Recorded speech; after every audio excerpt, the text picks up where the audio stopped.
देखो इस गाड़ी की तुम क्यों लोड रोड उतरा इन्हें मकान पड़ेगा हाँ इन्हें मकान पड़ेगा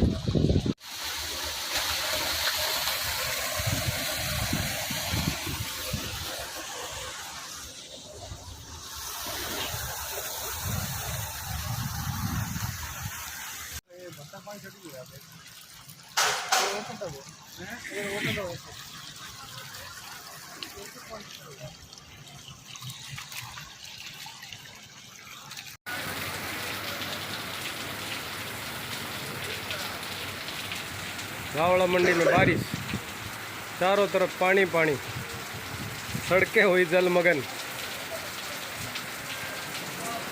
पूरा समुंदर सा लग रहा है चारों तरफ। ये देखो नज़ारे।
रावला धान मंडी शेड के नीचे पानी भरा, बहुत जोरों से बारिश।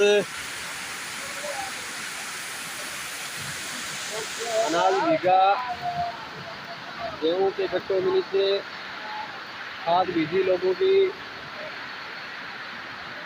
अन्य माल भीग चुका है, शेड के नीचे पानी घुस चुका है, पानी आर पार हो गया।